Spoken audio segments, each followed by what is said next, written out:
Bonjour à tous et bienvenue dans cette nouvelle vidéo, j'espère que vous allez bien. Aujourd'hui j'ai un peu la voix enrouée, je suis vraiment désolée mais c'est aujourd'hui que je dois filmer cette vidéo, après j'ai plus le temps. Aujourd'hui je voulais tourner une foire aux questions parce que ça fait un petit moment que j'en ai pas tourné et puis qu'il y a des nouveaux arrivés qui arrivent sur la chaîne, je me dis que ça serait l'occasion d'en faire. J'ai eu pas mal de questions dernièrement puisque j'avais ouvert une boîte à questions sur Instagram il y a quelques jours. Si vous me suivez pas déjà sur Instagram, c'est mon, voilà, j'ai exactement le même pseudo et je partage là-bas de façon plus quotidienne on va dire. Et voilà, la semaine prochaine, la semaine est un peu chargée au niveau familial, on a un gros événement, du coup j'aurai peut-être moins un peu de temps, donc du coup je me suis dit que j'allais tourner une vidéo, la foire aux questions, comme ça je suis sûre que vous aurez une petite vidéo tranquille pour le petit déjeuner la semaine d'après, même si je sais pas encore s'il y aura une ou deux vidéos cette semaine-là, mais il y en aura au moins une pour sûr. La première question, comment vas-tu? C'est adorable, on me pose toujours la question comment vas-tu quand j'ouvre une FAQ. Ça va plutôt très bien avec le printemps qui revient, ça fait beaucoup de bien au moral. Cet hiver a été un peu compliqué pour nous puisque voilà, personnellement on a des projets qui aboutissent pas aussi vite qu'on aimerait et du coup c'est un peu compliqué. Je vous en ai pas parlé beaucoup ici sur la chaîne parce que déjà je suis un petit peu superstitieuse ou encore, enfin peut-être pas superstitieuse mais un petit peu stitieuse. Et du coup, voilà, je préfère attendre que ça soit fait. Mais du coup, voilà, mentalement, c'était un peu compliqué. On s'éparpille un petit peu de partout. Mais là, ça va mieux. On laisse le temps au temps. Et voilà, ce qui devra arriver arrivera. Mais ça va plutôt pas mal du tout. Bravo Marion pour les 26 000. Oui, parce que j'avais ouvert une boîte à questions le jour où j'ai atteint 26 000 abonnés sur Instagram. Je vous remercie d'ailleurs beaucoup. Julien me demande comment t'es venue ta passion des plantes. Alors ça, je crois que j'en avais parlé dans une ancienne FAQ, mais c'est pas grave. Au lycée, en fait, quand j'étais lycéenne, à un anniversaire, je crois que ça devait être pour mes 16 ans, j'ai eu le droit d'acheter un nouveau lit, un lit de place, vous savez, comme quand on devient un petit peu ado, chez mon père, et j'avais acheté un nouveau bureau aussi, donc dans une grande chaîne d'ameublement suédois, et je m'étais offert un petit spathiphyllum, parce qu'ils vendaient déjà des plantes à l'époque là-bas, et je l'avais posé sur mon bureau. Et c'est une plante qui est hyper résistante, je connaissais pas grand chose aux plantes, je vous dirais bien que depuis ma plus tendre enfance avec mes parents et mes grands-parents, je jardine, c'est pas vrai du tout. Nous, on est plutôt une famille d'urbains, lyonnais, voire viennois pour certains, et du coup on a rarement eu des grandes maisons avec des jardins ou alors on savait pas trop quoi en faire. Et du coup ça m'est plutôt venu à ce moment-là, je connaissais pas grand chose mais cette plante a bien survécu, d'ailleurs je l'ai toujours, c'est ça qui est rigolo, elle a été longtemps dans ma classe et en ce moment c'est une collègue qui l'a dans sa classe. Elle était hyper simple et je me souviens de l'avoir posée sur mon bureau et de me dire ah ouais ça change toute l'ambiance de la pièce, c'est hyper agréable d'avoir de la verdure chez soi et c'est vraiment là que ça a commencé. À chaque aménagement, que ce soit mon studio d'étudiante, à mon tout petit appartement d'enseignante, j'avais toujours une ou deux plantes, voire plus en plus. Et puis quand on s'est installé avec mon mari ensemble dans un appartement un petit peu plus grand avec davantage de lumière, là vraiment j'ai commencé à les collectionner, sachant que j'en avais déjà pas mal dans ma classe puisque j'avais enfin la place et le loisir de le faire du coup. Petite question Oxalis, j'ai laissé mon Oxalis en dormance cet hiver, comment et quand le réveiller? Alors ça j'en parle dans une vidéo dédiée aux Oxalis et je vous en ai parlé récemment dans un vlog.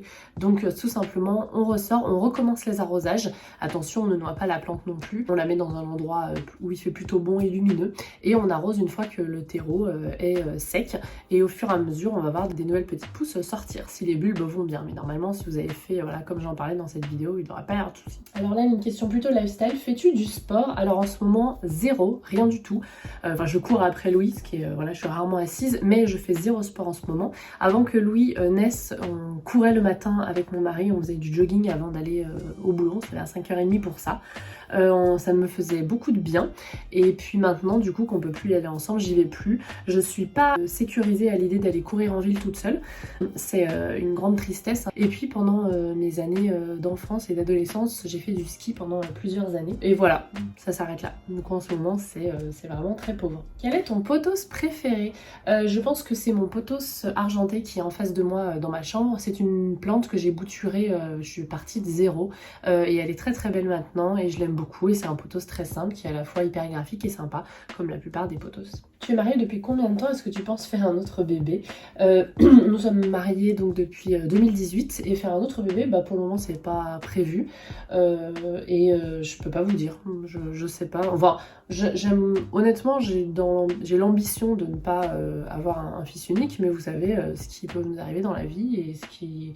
Et voilà, on peut pas tout prévoir, hein, donc je peux pas vous dire pour le moment. Mais en tout cas, ça n'est pas prévu au jour d'aujourd'hui. Préfères-tu t'occuper de tes plantes d'intérieur ou celles de ton balcon? Quelle différence entre les deux? Alors, bah, la différence, elle est que sur le balcon, c'est plus saisonnier, donc il y a des changements et ça évolue toute l'année et ça j'aime beaucoup. En ce moment, je vous dirais que j'aime beaucoup m'occuper de mes plantes d'extérieur.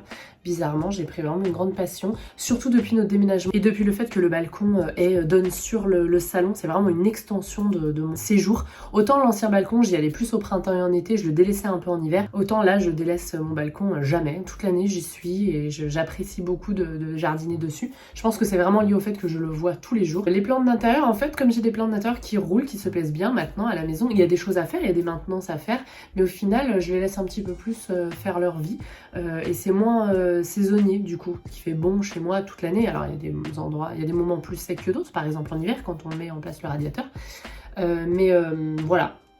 En ce moment, je dirais que c'est plus les plantes d'extérieur et je rêve bien sûr d'un jardin. Vas-tu reprendre ton boulot de prof? Vas-tu reprendre ton... Oui, j'ai eu pas mal de questions à chaque fois, j'ai des questions là-dessus. Est-ce que tu vas reprendre ton job d'enseignante? Alors en fait, on a des projets perso avec mon mari, de changement, de déménagement notamment. Et du coup, on est entre deux eaux. C'est un projet qui est un petit peu compliqué en ce moment. Du coup, il y a un moment donné où je m'étais posé la question de reprendre en septembre, au moins à mi-temps. Et là, en fait, si on bouge et si on change de contexte et de ville, du coup, c'est hyper vague en fait. Comme nos projets perso sont un peu vagues, mes projets professionnels aussi. Donc pour le moment, je suis toujours en congé parental. Donc dès que j'en saurai un petit peu plus, Mais je pense qu'à terme, j'aimerais bien reprendre un travail, ne serait-ce qu'à temps partiel, parce que j'aime beaucoup ce que je fais en classe avec mes élèves. C'est vraiment une vocation, mon métier, c'est un sacerdoce, même j'en parle souvent.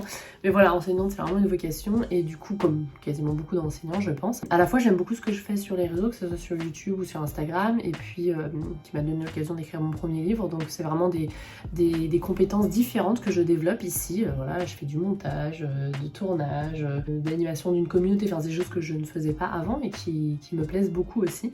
Du coup, j'y réfléchissais, peut-être un travail à mi-temps, voilà, je sais pas. Pour le moment, mon boulot, c'est mon premier travail, c'est Louis. Et ensuite, en ce moment, c'est YouTube et les réseaux en tant que petit complément, mais ça je vous en ai déjà parlé, petit complément, on va dire, de revenus. Emmanuel me demande, t'attendais-tu à un tel succès pour ton livre et comment le vivez-vous, Monsieur Botanical et toi? Alors un tel succès, en fait j'attendais vraiment rien de ce livre, de ce livre. Non, je savais que ça allait faire plaisir à une partie de ma communauté, je pensais pas que ça allait faire plaisir à autant de personnes de ma communauté, ça a été, je vous remercie vraiment de votre soutien, on sait jamais en fait comme je propose du contenu gratuit sur internet, c'est-à-dire que les gens n'ont pas besoin de payer pour accéder à mes vidéos ou mon contenu, voilà, que je fais ça depuis 3 ans, on n'a jamais vraiment idée, tiens, le jour où on va vendre quelque chose, est-ce que les gens auront envie de se le procurer, de se faire plaisir et d'investir là-dedans, même si voilà, le livre coûte 12,95, mais quand même, moi j'ai des étudiants qui me suivent et quand j'étais étudiante, m'acheter des livres comme ça, c'était pas toujours facile, faut se le dire. Du coup, je savais pas du tout quelle allait être la réception. Après, j'ai beaucoup de lecteurs parmi des gens qui aiment bien lire, donc voilà, parmi mes abonnés. J'avais une petite idée quand on a fait notre affiche avec Pierre et que dès 24 heures, je crois qu'on a été... on n'avait plus de stock, donc j'avais une petite idée sur le fait que les gens avaient envie d'avoir un petit bout de moi chez eux, mais on sait jamais avant. Et puis alors moi j'y connais vraiment rien, c'est mon premier projet éditorial, je savais pas du tout en combien de temps se vend la première impression et tout, et j'ai été pas mal surprise parce qu'il y a eu des ruptures de stock à partir de la première semaine, donc ça c'est vraiment génial. Les précommandes aussi, voilà, ça avait été hyper encourageant, et voilà, je le vis super bien, je suis super contente. Après j'ai du mal à me représenter, honnêtement, ça me fait hyper plaisir d'avoir des photos de mon bouquin chez vous, ça me paraît un petit peu foufou, et voilà, le monsieur est très content, très fier de moi, il est venu d'ailleurs à la dernière dédicace, du coup il a vu des abonnés, ça c'est rigolo, parce que ouais, c'est des choses que j'ai jamais faites. Alors, au début c'est bizarre, et puis finalement c'est hyper sympa de se voir aussi. Je sais qu'on échange beaucoup par l'intermédiaire de commentaires, de messages, mais en fait en vrai c'est encore un autre niveau, donc ça c'est génial. Voilà, mais sinon pour le moment on voit pas trop, par exemple au niveau des droits d'auteur, je crois que ça sera pas avant l'année prochaine, du coup je peux pas vous dire, il n'y a pas un énorme impact sur moi pour le moment quoi, mais c'est vraiment génial et ça me fait vraiment plaisir. Du coup c'est l'occasion de rencontrer les gens finalement. J'avais pas d'attente en fait, du coup c'est que du bonus, enfin, c'est que du positif, mais voilà. Comment arrives-tu à organiser ton temps entre Louis, les plantes, ta vie de femme, etc. Alors honnêtement, c'est pas toujours très facile. Je dirais que Louis arrive en premier, ensuite mon mari et puis moi, et ensuite les plantes. Et ça c'est une décision que j'ai prise voilà, quand je suis tombée enceinte. Faut choisir, mais l'avantage c'est que voilà, les plantes sont bien installées chez moi et ce sont des plantes qui se plaisent et qui sont assez faciles à vivre, donc finalement je vois plus ça comme une corvée, parce qu'il y a eu un moment donné où c'était un peu une corvée. Je vous avais dit que je voulais que ça change change et du coup c'est le cas, j'ai vraiment changé ma mentalité. Maintenant c'est un petit moment pour moi, quand j'ai le temps, même si j'ai créé un petit rituel du coup, que ce soit dans le week-end ou parfois quand Louis est couché. Mais m'organiser, je fais comme je peux, comme tout le monde qui soit des enfants, soit une vie active, un métier plus une passion, parce que c'était déjà le cas quand j'étais enseignante à temps complet, il fallait s'organiser et voilà. Mais ça me fait toujours autant plaisir et ça c'est vraiment cool. Est-ce que vous connaissez le métier de paysagiste d'intérieur? Pas du tout, il faudrait que je me renseigne. Comment convaincre ma femme d'avoir plus de plantes? Alors j'ai pas de recette magique, c'est vrai qu'il y en a qui aiment, il y en a qui aiment pas. Moi j'ai de la chance, mon mari aime bien vivre dans une petite jungle, d'autant plus que il en a plutôt les avantages, c'est moi qui m'en occupe, donc finalement il a que le bénéfice. Enfin pour moi le bénéfice c'est aussi de s'en occuper parce que c'est un petit peu thérapeutique, mais bon, essayer de lui faire découvrir, peut-être essayer de voir s'il n'y a pas des espèces qu'il aime bien. Et puis s'il faut vraiment en ramener à la maison sans qu'il le sache, et bien faut en acheter des pas trop grosses et on les cache. Au bout d'un moment dans la collection ça ne se voit plus. Une de plus, une de moins. Une wishlist plante pour 2022. Alors oui. Et tes nouveaux achats plantes et accessoires green pour cette année 2022. En fait, ma wishlist et mes achats sont en stand-by parce que comme je vous l'ai dit, donc on a des projets personnels de changement et notamment de déménagement. J'attends de voir où est-ce qu'on va aller et notamment dans quel endroit. Est-ce que c'est un appartement ou est-ce qu'on va pouvoir avoir une maison, même si c'est en location. Et du coup, j'attends un petit peu. Là, pour le moment, vous avez vu, je ne vous ai pas refait de hall plante à part peut-être le balcon et l'extérieur parce qu'en fait, j'attends de savoir pour adapter ça. Je vous le dis à chaque fois, mes achats plantes sont en considération de l'espace que j'ai, les conditions que j'ai et du coup l'exposition aussi. Mais il y a plein de plantes qui me font vraiment très envie. J'ai envie d'investir dans davantage d'anthurium parce que j'aime de plus en plus ça forcément. On en voit de plus en plus sur les réseaux et ça fait rêver. J'ai envie d'une grande forbe classique, pas une white ghost. J'en ai vu beaucoup. J'aime beaucoup maintenant les univers un petit peu, voilà, Arizona, un peu désertique et j'ai envie d'en avoir une dans une chambre par exemple, avec l'impression d'être voilà, dans une maison de vacances à la plage. Il y a de nouveaux cultivars de pothos aussi qu'on trouve en ce moment en jardinerie de façon plutôt accessible et qui me font aussi envie. Mais là pareil, j'attends de savoir où est-ce qu'on va aller pour agrandir ma collection ou voilà, investir et accueillir de nouveaux petits hôtes. Comment as-tu vécu ta grossesse? J'adore tes posts et vidéos.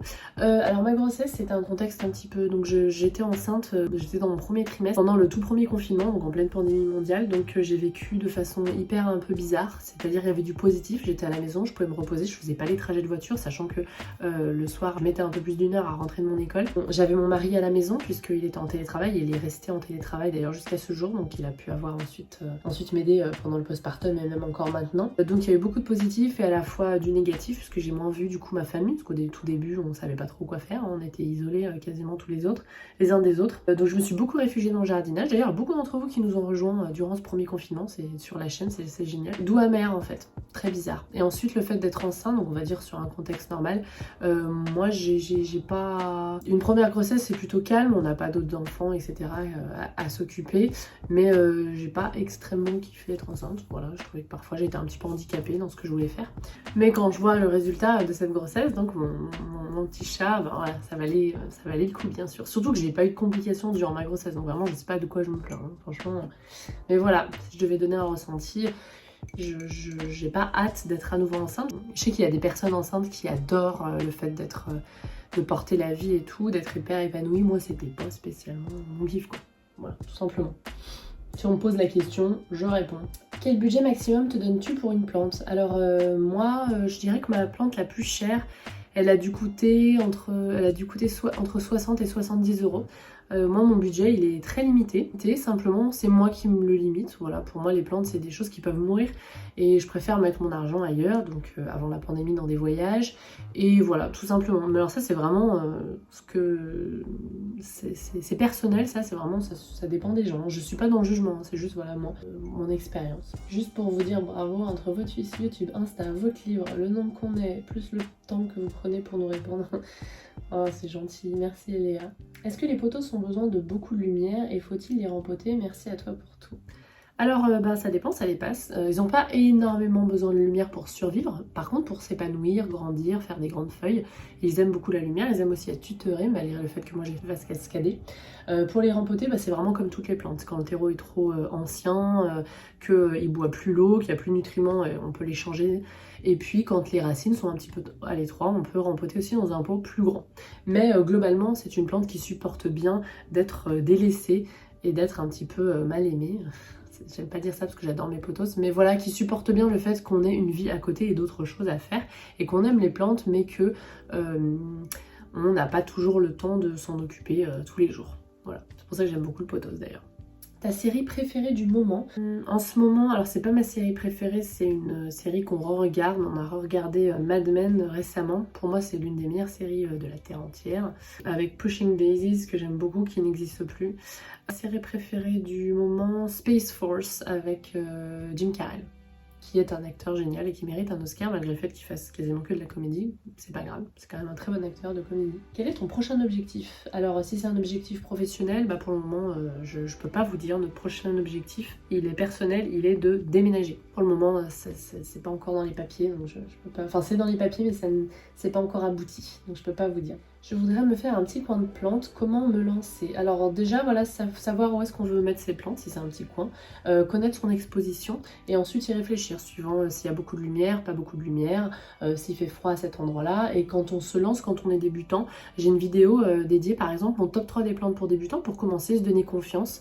Il y en a aussi beaucoup dans mon livre évidemment, mais je pense que c'est bien de commencer voilà, par des choses un petit peu faciles, un petit peu gratifiantes et qui nous permettent de nous donner confiance et de continuer cette petite addiction, parce que quand on se décourage les débuts, après on se braque un petit peu, on a parfois tendance à penser qu'on n'a pas la main verte et ça c'est dommage. Faut-il tailler le potos pour qu'il s'étoffe comme les tiens? Alors si c'est un potos qui cascade, oui, ils ont tendance à s'étioler en haut et du coup c'est souvent important de tailler pour bouturer et ensuite refournir la base. Et ça je vous avais fait une vidéo aussi là-dessus sur le renflumer une oxalis et un potos un peu dégarni. Je vous ai fait aussi un réel sur Instagram là-dessus. Mais c'est important et le tailler ça peut l'encourager à se ramifier, notamment s'il est tutoré, il va plus avoir tendance à se ramifier après une coupe, et aussi à couper par exemple les petites feuilles qui sont apparues pendant l'hiver lorsqu'il y avait un petit peu moins de soleil. C'est bien de le faire au printemps.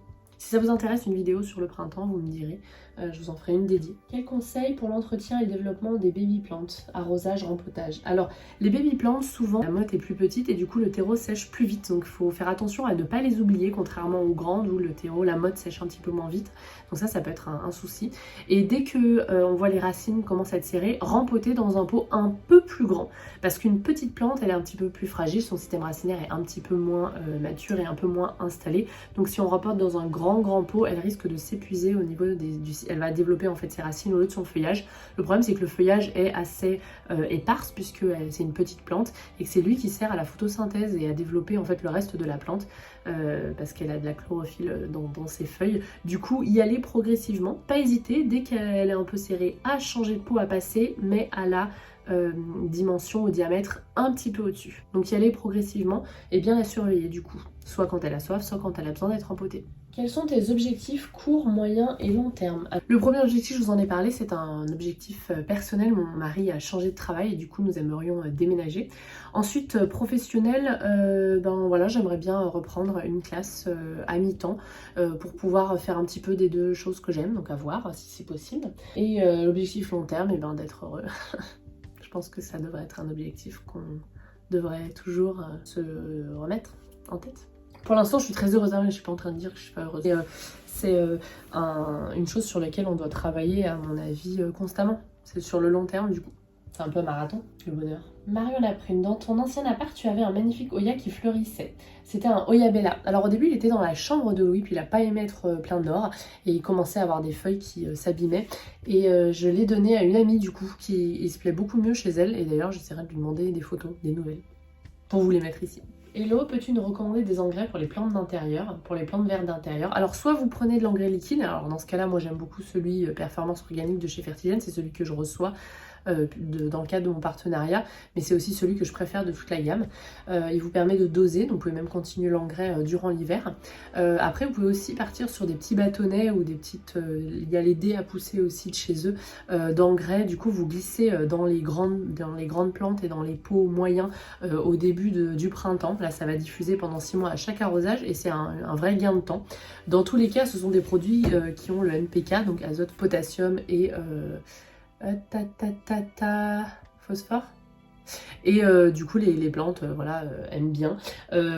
Pour des plantes type Monstera, moi je prends de l'engrais plantes fleuries parce qu'elles sont assez gourmandes en nutriments et ça les aide vraiment beaucoup. En sont tes alocasias, et bah plutôt pas mal. J'en ai parlé dans une petite vidéo, dans ma vidéo mes petits plaisirs et frustrations jardinage, je crois que le 7e épisode de cette série. Ça va plutôt pas mal, se sont bien remises de leur déménagement parce que je les ai éloignées de la fenêtre et bon, j'avais plus le choix pour le coin jeu de Louis.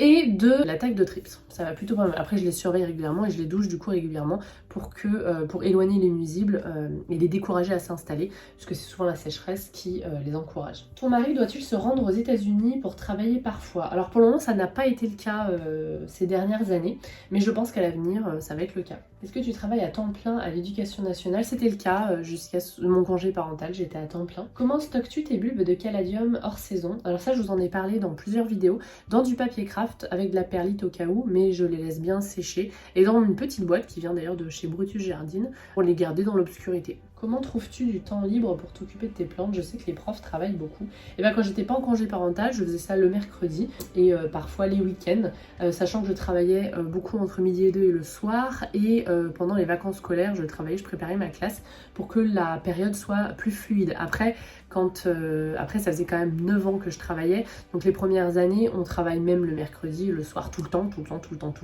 et au bout de 4-5 ans, ça finit par un petit peu se tasser, à part quand on vient juste de changer de niveau, ce qui a souvent été mon cas, mais on a quand même des bases qui permettent de travailler souvent. En tout cas, moi, c'est comme ça que je fonctionnais. Pendant mes 2 semaines de vacances, il y avait une semaine où je bossais beaucoup, mais ça me permettait d'être à l'année, de me focaliser sur les corrections, les rendus, les bulletins, et un peu moins sur les contenus, parce que j'avais déjà préparé ça pendant mes vacances. De toute façon, mon conjoint n'avait pas 2 semaines de vacances à chaque fois, donc il y avait forcément une semaine où soit on partait pas en vacances, soit on n'avait pas des vacances ensemble, donc j'avais le temps de travailler à mon rythme. Voilà. Comment t'es venue cette passion des plantes? Bah du coup j'ai répondu plus tôt. Désolée, on a dû te la poser 500 fois celle-là. Ouais, mais c'est pas grave. L'enseignement c'est surtout la répétition, donc là c'est pas grave. Je n'arrive pas à garder un seul ficus. Alors Isabelle, il faudrait que tu me dises Isabelle quel type de ficus c'est. Si c'est un ficus benjamina, c'est pas de ta faute.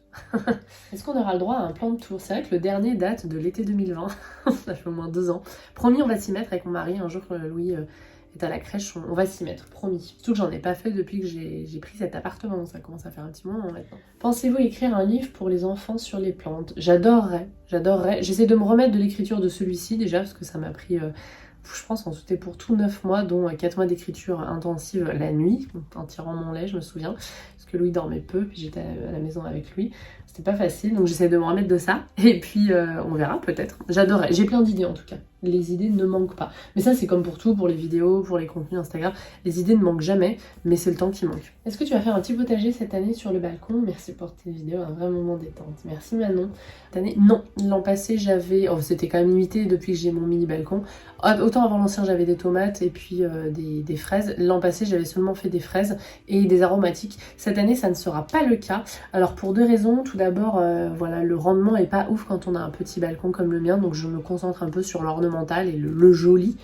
Et en plus parce que voilà, comme on a des projets de changement, et ben je sais pas trop toujours dans quoi me lancer et qui pourrait avoir un rendement assez proche, parce s'il faut déménager, que je peux pas les emporter par exemple, et ben il faudrait que je puisse les manger avant. Donc pour le moment non, pour des raisons pratico-pratiques on va dire, parce que j'aimerais bien. La maternité est-elle ce à quoi tu t'attendais? Je sais pas comment répondre à ça. Je m'attendais à rien en fait. Parce que j'avais conscience que même si voilà, j'ai des neveux et des nièces que j'aime d'amour, j'avais un peu touché du doigt l'affection que je leur portais, mais je me doutais que ça n'allait encore avoir rien à voir avec le fait d'être maman et pas tata, que ça allait être encore différent, un amour tout aussi grand mais un amour différent, ça s'est vérifié. Mais est-ce que c'est ce à quoi je m'attendais? Je sais pas. En tout cas ce que je peux dire c'est que ça a été un bouleversement total, physique, mental, dont je me suis toujours pas remise. C'est un bouleversement mental dont je me suis toujours pas remise. Je vais bien hein, mais c'est pour vous dire que d'aimer quelqu'un comme ça aussi fort, quelqu'un en l'occurrence un inconnu, parce que quand Louis est arrivé dans nos vies, moi j'ai mis un petit peu de temps avant de le découvrir, de le connaître, d'apprendre à se connaître. Même lui c'est pareil, hein, c'est le lien d'attachement qui se construit au fil des mois. Même s'il y avait le lien maternel, il faut qu'il survive, c'était le mien quoi, en mode louve, mais ça a pris du temps pour se découvrir tous les deux et se connaître et se comprendre, et ça c'est un apprentissage qui a été complètement dingue. C'est ce qui s'appelle la matrescence, hein, un peu comme au même titre que l'adolescence où on rentre dans la vie adulte, là on rentre dans la vie parentale et c'est un bouleversement total, complet. Voilà. Il y avait Anna Roy, une sage-femme qui est assez présente sur les réseaux et dans les médias, qui disait que le postpartum prend 3 ans. Je confirme, je suis toujours en postpartum mentalement. Je suis toujours en train de naviguer un petit peu. J'apprends tous les jours, je fais plein de bêtises, probablement. Et j'apprends tous les jours et voilà. Je voudrais ajouter aussi que je ne m'attendais pas à être ce genre de maman, c'est-à-dire une maman qui est incapable de laisser son fils plus de quelques heures, incapable, vraiment incapable. Je pensais d'ailleurs retourner au travail vraiment juste après le congé maternité, ce qui en fait s'est avéré complètement impossible. Jamais j'aurais été capable de le faire. En tout cas, je m'en sentais pas capable. Alors que voilà, moi j'adorais mon travail, j'aimais le fait d'être indépendante, j'adore mes collègues, j'adorais et j'adore toujours mes collègues, mes élèves, mes parents d'élèves, parce que ça faisait 9 ans quand même j'étais dans la même école, donc il y a une vraie relation qui s'est construite avec l'endroit où se situe mon école. Donc je pensais jamais rester à la maison et passer toutes mes journées avec mon fils, donc je pensais pas être ce genre de maman. Mais voilà, j'imagine qu'avant que ça nous arrive, on peut pas savoir. J'imagine. Là, je suis incapable de... La dernière fois, on l'a laissé Louis à 10. La première fois qu'on a laissé Louis une nuit, c'était à ma maman. Pourtant, je lui fais tout à fait confiance. Hein. C'est pas du tout un problème de confiance. On est parti voilà, une nuit avec mon mari. J'ai pensé à lui. Il m'a manqué pendant 24 heures. Quoi. Franchement, c'était chaud. Pauvre monsieur Botanical. Ça va aller de mieux en mieux. Hein. Je vais prendre l'habitude. Et puis lui, il va apprendre... il va couper un peu le cordon aussi. Et moi aussi. Mais ouais, je m'attendais pas à ça, par contre. Je m'attendais pas du tout à être ce genre de maman. Un compte Instagram ou une chaîne YouTube à conseiller pour le jardin. Alors, une chaîne YouTube en français, vous avez Tom le jardinier, qui parle beaucoup de jardin et essentiellement de jardinage extérieur. Et anglophone, vous avez Garden Answer, qui est une nana qui vit aux États-Unis, je me souviens plus dans quel état, mais un état tempéré qui a des vraies saisons comme nous, des vraies intersaisons, donc c'est assez intéressant. Un vrai hiver, un vrai été et un vrai printemps et un vrai automne. Je vous disais parce que c'est pas le cas de tous les États-Unis, donc si vous regardez des chaînes anglophones américaines, c'est pas forcément le cas. Mais là, vous pouvez vous y référer si vous êtes anglophone, enfin que vous écoutez de l'anglais. C'est à l'américaine, hein. C'est des très grands espaces, des très grands jardins, comme ci, comme ça, comme ci, comme ça. Mais c'est hyper divertissement et hyper instructif.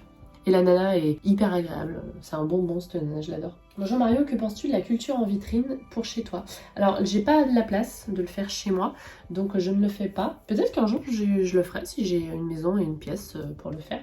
Après, si j'ai une maison, mon rêve, ça serait de faire construire soit un jardin d'hiver ou une véranda ou une serre en extension de la maison. C'est un rêve, hein. On est d'accord que ça risque peut-être jamais d'arriver. Mais du coup, j'aurais peut-être pas besoin, si c'est une serre en extension de la maison, d'avoir une vitrine, puisque ça sera chauffé avec la maison. Je sais pas, là je pars dans des trucs vraiment... C'est des rêves. Hein. Que me conseillerais-tu comme ciseaux de bouturage? Alors les ciseaux coupe-fil en fait, qui ont été adaptés au jardinage, je vous en mettrai en barre d'infos si j'en trouve, sinon j'en avais trouvé chez Gloriette. Ce sont en fait des ciseaux coupe-fil qui ont été rallongés un petit peu pour faire des boutures assez nettes et qui permet en fait de ne... Donc par exemple là quand vous avez un syngonium comme ça, si vous coupez la tige, ça risque de s'écraser. Du coup là ça permet de ne pas écraser les tiges, même si le mieux ça reste un cutter ou une lame de rasoir. Mais moi personnellement j'ai une phobie des cutters et des lames de rasoir, encore plus depuis que j'ai Louis, mais c'était déjà le cas quand j'avais mes élèves, du coup je n'en ai pas à la maison. Comment mettre une Hoya dans une Monstera qui n'a pas besoin d'être empotée? Alors simplement vous pouvez creuser un petit trou sur un coin voilà, du pot. Si ça abîme un petit peu quelques racines, ça n'est pas grave, sachez que voilà, elles vont se consolider et elles vont continuer de grandir après, comme quand on coupe un peu un cheveu. Si c'est une Monstera en plus bien installée, voilà, il n'y a pas de souci. Comment fais-tu pour que ta passion ne vire pas à l'obsession? Moi déjà ça fait un petit moment que je suis passionnée de plantes, donc ça va. Au début c'était parfois un peu une obsession. Je dirais que tant que ça fait de mal à personne, ça va. Si votre conjoint ou votre conjointe en souffre, bah là faut en discuter bien sûr. Je sais pas, il n'y a plus rien à faire les week-ends parce qu'il y a trop de choses à faire pour les plantes ou autre. Peut-être que ça peut en faire souffrir certains. Moi mon mari a toujours beaucoup aimé, et puis avant j'ai habité quand même pendant 10 ans toute seule. Du coup voilà, il n'y a vraiment eu aucun souci là-dessus. Voilà, après j'ai plein d'autres passions dans la vie, donc du coup c'est plutôt, ça devient pas une obsession dans le sens où c'est plutôt bien réparti. Après voilà, tant que ça fait de mal à personne. À part peut-être au porte-monnaie, bien sûr. Hein. Là, il faut savoir, je pense, se mettre des limites. Mais ça vaut pour tout, hein, même pour autre chose, pas forcément que les passions. Designer un bijou plante ou fleurs, est-ce que ce serait une idée qui pourrait te plaire? Alors, oui et non. C'est-à-dire qu'il m'est déjà arrivé, c'est le cas par exemple pour ces boucles-là, Il m'est déjà arrivé de collaborer. C'était pas une collaboration, c'est avec Kouklaki. Mais il y avait une discussion autour, je lui ai dit ce que j'aimais, ce que je voulais. Donc j'ai une petite idée de mes goûts. Pareil, une fois avec... comment ça s'appelle, on en a déjà discuté avec une autre créatrice de bijoux quand je voulais un truc un peu précis, donc j'ai des idées. Et à la fois, je suis pas designeuse et je pense que parfois on aime quelque chose et finalement ça rend mal parce qu'en fait on n'a pas l'œil pour ça, c'est un vrai métier. Du coup, non, parce que je pense que je serais pas... je pense que le résultat final serait peut-être pas forcément... tip top dans la mesure où c'est pas mon métier et il y a des gens qui sont professionnels là-dessus, qui ont un vrai regard pour le design, un vrai regard pour le côté mode, parce que c'est des choses qu'on porte, donc il y a des choses qui sont très belles par exemple en photo ou sur les murs, et adaptées à un bijou par exemple, ça rend pas forcément bien, mais parce que ouais, c'est un vrai boulot, donc du coup c'est pas le mien et voilà, tout simplement. Parfois c'est dur d'imaginer quelque chose qui pourrait plaire aussi, parce que des fois on imagine quelque chose qui nous plaît, qui nous ira à nous, à notre carnation, à notre façon de s'habiller, et ça sera pas forcément un bijou que tout le monde pourrait porter, parce que peut-être que ça leur conviendrait pas ou leur irait pas. Du coup, je pense que c'est pas un projet dans lequel je pourrais m'épanouir. Voilà. Tes livres contre ours préférés pour la grossesse et pour se préparer à la maternité, le podcast de la matrescence, qui est très connu, qui est vraiment très très bien. Vraiment très très bien. Et qui est hyper déculpabilisant. Et ça c'est un truc, vous le savez, qui m'est très cher. On a souvent l'habitude de faire culpabiliser les femmes dans la vie en général et du coup, et les mamans notamment. Et ça fait beaucoup de bien. Est-ce que ça a été dur de te faire au statut de maman et de ne plus avoir la même liberté? Alors ça n'a pas été dur parce que j'ai été maman, j'avais 31 ans. Et du coup j'étais bien prête à ça, je savais ce que ça impliquait et même si là encore, on peut imaginer des choses, mais c'est pas forcément, voilà. Par contre, j'aurais été maman à 20 ans ou à 23 ans. Je dis pas que les mamans de 20 ans ou de 23 ans vivent mal, il y en a qui sont très très très épanouies et qui adorent la parentalité. Moi, en tout cas, en tant que personne, moi, la Marion de 20 ans, la Marion de 23 ans, la Marion même de 27 ans et de 28 ans, l'aurait très mal vécu, je pense, ce manque de liberté. Du coup, je suis vraiment ravie d'avoir été maman à 31 ans et pas avant, qui est pour moi quand même jeune, parce maintenant on peut avoir des enfants jusqu'à très tard, enfin jusqu'à tard. Mais plus jeune, j'aurais été malheureuse, je pense. J'étais pas du tout prête à faire ce sacrifice, même si une fois qu'il est là, l'enfant, c'est le nôtre, on le vit pas comme un sacrifice, mais je pense que je l'aurais pas vécu comme un sacrifice, que ça aurait été mon enfant, mais que je l'aurais moins bien vécu. Voilà, tout simplement. Et il y a aussi le côté, des fois je suis là, oh là là, j'aimerais bien pouvoir faire ce que je veux quand je veux, et quand quelqu'un me le garde ou qu'il est quelques heures à la crèche, il me manque terriblement et j'ai envie de ne pas pouvoir faire ce que je veux et d'être avec lui à 100%. Donc c'est toujours le côté, oh j'ai envie de temps, ah non mais en fait tu me le prends pas là, je le garde avec moi tout le temps. Je sais, je crains. Mais j'ai pas honte de le dire par contre. J'ai pas honte de le dire quand on me demande, ah et c'est important d'être bien entouré, d'avoir des amis qui comprennent. Tu veux laisser Louis et venir? Bah non, en fait, je veux pas le laisser, mais je viens si tu veux. On vient ensemble. Mais j'ai des amis qui comprennent et il n'y a aucun souci. Et ma famille aussi comprend très bien. Et pour le coup, j'ai de la chance de ne pas être jugée dans mes choix et dans mes besoins. Parce que du coup, c'est parce que j'ai besoin d'être avec lui. C'est un besoin. Pour le moment, je ne le vois pas différemment. Et j'ai de la chance là-dessus. J'ai pas de jugement. Comptes-tu faire d'autres dédicaces de ton livre dans d'autres villes? Lyon, c'est loin. Oui, il y a une dédicace qui arrive à Paris le 23 avril, sur le Champ de Mars, dans le grand palais éphémère. Pour le salon du livre, j'y serai le samedi. J'ai pas encore l'heure, je vous le mettrai en barre d'infos ou à l'écran si je l'ai. Et du coup, j'ai hâte de vous rencontrer, les Parisiens et ceux qui habitent en Ile-de-France. Ça sera apparemment un bel événement. C'est une belle structure, ça peut être l'occasion d'une belle sortie si ça vous fait envie de venir me voir et me rencontrer autour d'une dédicace. Voilà, pour le moment c'est ce qui est prévu parce que là encore je vous ai dit mon calendrier pour les mois à venir est complètement incertain, du coup j'ai du mal à me projeter dans d'autres engagements, d'autres événements. Voilà. Les oxalis, j'hésite intérieur ou extérieur ou les deux. Les deux mon capitaine. Les deux, en intérieur toute l'année, sauf pendant 2-3 mois de dormance, et en extérieur durant l'été, sans aucun problème. Par contre, en extérieur, pas planté en pleine terre si vous avez un jardin, sinon c'est une plante qui peut être envahissante, qui est même considérée comme envahissante sur certains continents et qui peut tout envahir. Donc on y va comme les trèfles, le trifolium, on en voit de partout. Ça peut prendre le pas sur le gazon par exemple. C'est un peu pareil pour les oxalis. Avec ta superbe collection de plantes, n'as-tu jamais pensé en faire ton métier ?